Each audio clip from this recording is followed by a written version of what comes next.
Finished our first Matt date. I think it went pretty well. He bought me a concert shirt. He said I'm cool. So yeah, it's pretty fucking serious. I think he might ask me to the dance, guys. Unless that bitch Veronica K gets to him first. Fucking slut. This is my first stream since my what I've been calling the de-datification procedure. A doctor might call it a vasectomy. I had some ball fondling. I had some scrot cutting and tube snipping. Not that bad. My testicles definitely look like the girl from Willy Wonka that ate like the blueberry gum or whatever, and she blew up into like a big blueberry. Oh, that's where my testes are right now. It's not that bad, but that's an image that comes to mind. The suspense is killing me. This is her dream school. Man, his face is unreadable. I can't believe this. It's like fan fiction. Sonic fan fiction from like 2002. Completely unreadable. My eyes immediately well up with tears. Oh, Dad, don't cry.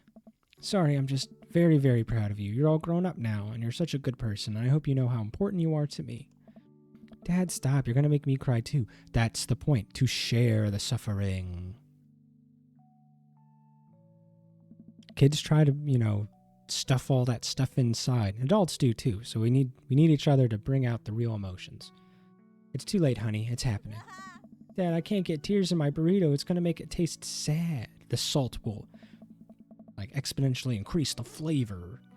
I pull Amanda in for a hug and kiss her on the forehead. Love you, kiddo. Love you too, Pops. Well, that's nice. A nice, sincere, quiet moment. Welcome. You've got dads. I've got dads. Oh, yeah, you know I fucking do. Ernest, did you seriously just try to get a cop to buy you e-liquid, you little stupid thing? Ugh. See, I called him a little shit earlier. I mean, I've called all the kids little shits because, let's face it, it's an apt description for most kids. But this guy, taking the cake. The little shit cake. Ernest and I were down to the Florida swampland scavenging for gators, meth, timeshares, knockoff Disney World tickets, coked out child beauty queen pageant moms. Plenty of options. Don't use metal utensils on nonstick frying pans. It's true. I do a lot of cooking in the house. I'm a dad wife. And you know what? It's an accurate tip. Instead of messaging the guy, why don't I just walk over and grab some coffee? I'm feeling really sluggish today anyways. Yeah, a little one-on-one interaction, Seems a little more personable. Because we're serious. We went on a date. What is this move I'm doing? Amanda sticks her head out of her room. Father, want to go to the coffee spoon? Oh, so you get called cool once, and now you're the cool dad who hangs out at coffee shops and listens to neo jazz. That's not cool. I don't know. See, my dadhood it just exudes out of me. I can't even control it anymore. I just do stupid shit.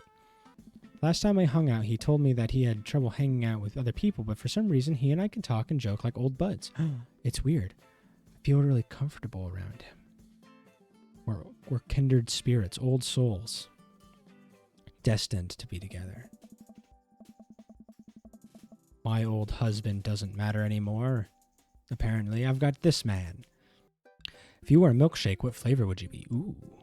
Cookies and cream, vanilla, strawberry, purple. I'm going to say, I'm a cookies and cream kind of guy. I don't see banana peanut butter, so I'm going to go cookies and cream because it's two things. And it's like a normal thing plus a little bit of something more of interest, a little more interesting. So like there's cream. It's ice cream. The cream is implied. But you put a little dash of cookie in there. Just a little thing to spice me up. Ooh, I'm interesting. Ooh, I'm fun. I'm not your average daddy. See, this first one, I worry that people are nice to me only because they want something from me. This has some levels of mental fuck-uppery, so follow me here. This implies that I think I have worth. To think that people want to be around me because they want something from me implies that I believe I have something people want or need, which, as a person with low self-esteem, that doesn't happen, clearly. So this seems like a very low self-esteem thing, but it actually has some layers to it. This person actually believes that they have something of value for someone else, so can't be that. Now see this one, number 2. I fear that I don't deserve happiness and won't ever get it. That's pretty good. Coming from the church, deconstructing, deconverting, figuring out all that stuff, a bunch of that is you don't deserve anything. So I'm going to go with that. I had a van, and definitely wanted shag carpeting in it. It just seemed very cozy. I like keeping the seats out so I could lay down, transport all my band equipment. Yeah, that's right. I said that. I was in a band. We were fine. I called the van the Shaggin' Wagon. No particular reason for that. I definitely didn't do any shagging in there. Also called it the Stabbin' Wagon. Again, no particular reason for that. No one was murdered, to my knowledge. This will make for a more interesting time. See, look at this. Look at this vibrant place. Look at this scene. The characters we meet here are going to stick in our minds for ages. We're going to love them. Pot Dealer 1, a classic character. Always tops the tier lists. Well, let's open up the nug, smoke some of that gateway drug, rip that golf fairway. I don't know what the right choice is. Last time I did something, he got sad. Nug is a word I've heard before, but I've also heard the term rip. I'm going to go nug. Damn it. Is that a word? I'm upset. Yes. I like the joint and inhale deeply. This is not fair. I'm being penalized for things I don't understand.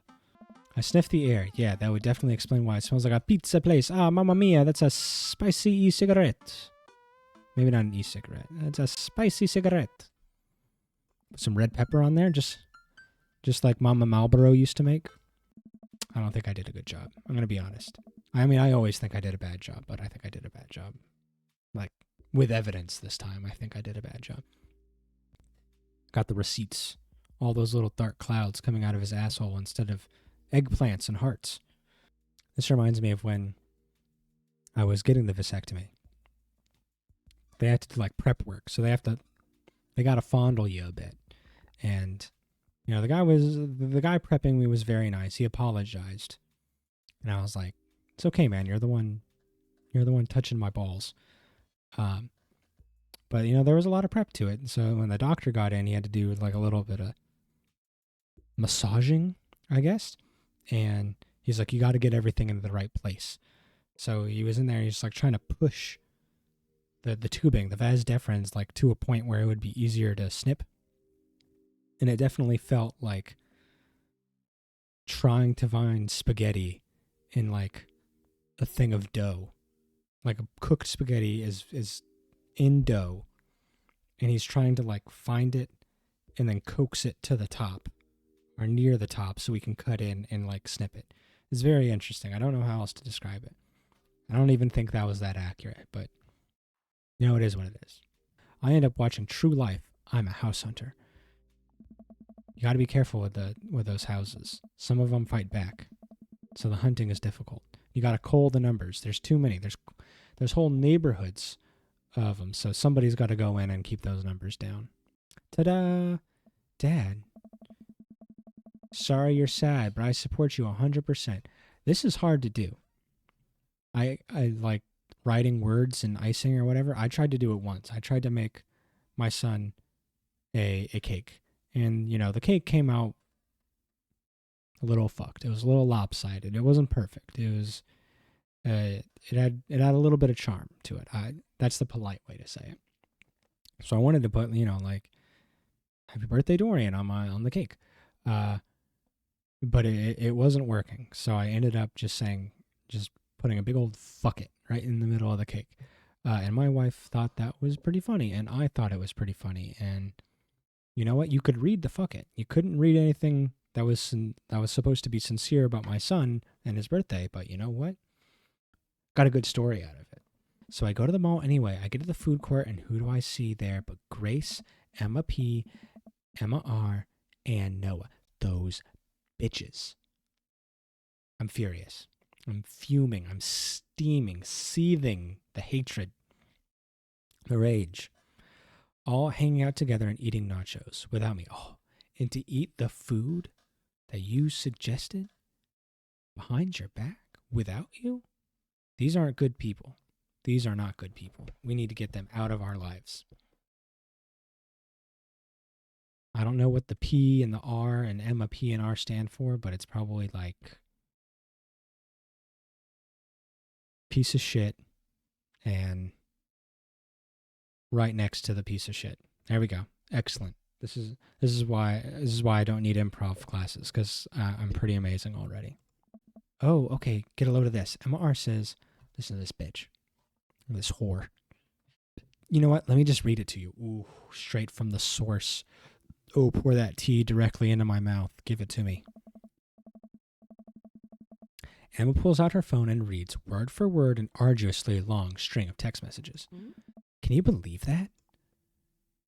I can believe that. I cannot believe that. I can't even right now. I'm losing my neck. I would say high school sucks, but real life kind of sucks too. Like, there's drama and nonsense no matter where you work and where you go. Like, college can still be pretty silly, and work definitely. Because a lot of those people also haven't grown out of high school. In some ways, we all haven't. So high school does suck, but that implies that it gets better from there in the workplace. But that's definitely not true. But real friends don't do that. I'm gonna go there. When you get older, you start realizing the sort of people you want to associate yourself with. Do you really want to surround yourself with people who would do something like that to their friend? It takes a lot of work to find and maintain meaningful relationships. Yes, we did just eat that whole cake. We've had cake in the fridge for days, and I keep getting upset tummies because I've been eating garbage for like breakfast and lunch, and then by the time I have something decent maybe for dinner, my stomach is so pissed at me I can't have any cake.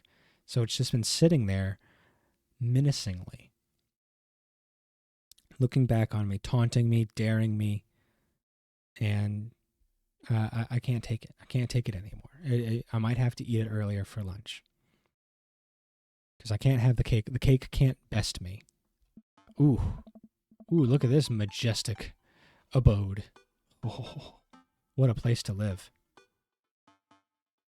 I jog over to Damien's house with the box. I pull back his door knocker, but suddenly the door opens. With a long creak, I hope. There it is. See, I am on top of this. I cannot be fucking stopped. I haven't had this much confidence since I put on all that makeup. Mr. V, to what do I owe the pleasure? Whoa, how did you know I was about to knock? Windows. There's a shitload of them. I don't know. Oh, okay. Anyways, I think this got delivered to my house by mistake. Ooh.